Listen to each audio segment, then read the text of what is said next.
गेल्या 2.5 वर्षांपासून सुरू असलेल्या युक्रेन रशिया युद्धावर तोडगा निघणार आहे आणि यासाठी भारत मध्यस्थी करणार आहे। युद्ध थांबवण्यासाठी रशियाने काय अटी ठेवल्या आहेत? युक्रेन रशियाच्या अटी मान्य करणार का? पाहूयात या रिपोर्टमध्ये। रशिया युक्रेन युद्धावर भारत चीन मध्यस्थी।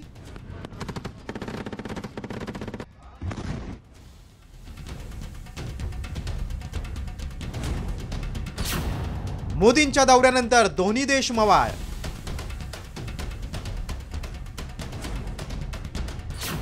युक्रेन सोबत चर्चा करण्यासाठी पुतीन तयार।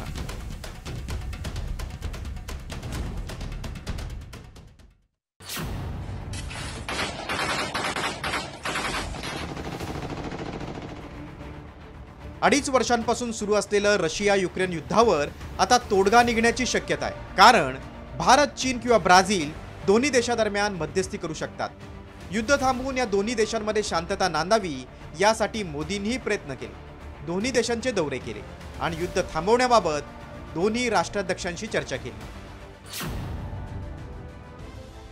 पंतप्रधान मोदी 2 महिन्यांपूर्वी 8 जुलै रोजी रशियाला गेले होते। यावेळी मोदींनी पुतीन यांच्याशी युद्ध थांबवण्याबाबत चर्चा केली। रशियाचे राष्ट्राध्यक्ष पुतीन यांनी युद्धात तोडगा काढण्याबाबत तयारी दाखवली। लगेचच पंतप्रधान मोदी 23 ऑगस्ट रोजी युक्रेनच्या दौऱ्यावर गेले।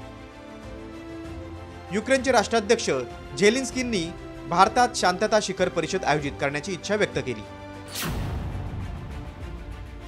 भारत नेहमीच शांततेच्या बाजूने राहिलाय असं मोदींनी म्हटलं होतं। पुतीन यांना भेटल्यानंतरही मोदींनी ही युद्धाची वेळ नाही असं म्हटलं होतं। यावेळी पुतीन यांनी युद्ध थांबवण्यासाठी 2 अटी ठेवल्या। युक्रेनला डोनेत्स्क, लुहान्स्क, खेर्सन आणि झापोरिजिया इथून आपलं सैन्य मागे घ्यावं लागेल। आणि पुतीन यांची दुसरी अट होती, युक्रेन कधीही नाटोचा भाग होणार नाही। पहिल्यांदा एखादा युरोपियन देशांमधला संघर्ष सोडवण्यासाठी भारताला आमंत्रित केलं जात आहे, भारतावरती विश्वास ठेवला जातो आहे। ही एक यात महत्त्वाची गोष्ट यातनं अधोरेखित होती। दुसरं महत्त्वाची बाब अशी आहे की भारत हा सध्याच्या आंतरराष्ट्रीय राजकारणातला एकमेव असा देश आहे की जो एकाच वेळेला रशिया आणि युक्रेन, त्याचप्रमाणे रशिया अमेरिका असेल, इस्रायल पॅलेस्टाईन असेल, यांच्यामध्ये समान संबंध ठेवणारा आहे। त्यामुळे भारतामध्ये मध्यस्थी करण्याची क्षमता आहे। पुतीन यांच्या 2 अटी असल्या तरी या अटी युक्रेननं मान्य करण्यास नकार दिलाय। तरी देखील भारत, चीन आणि ब्राझील रशिया युक्रेन युद्धात मध्यस्थी करणार आहेत। त्यामुळे या मध्यस्थीला यश येणार का याबाबत उत्सुकता आहे।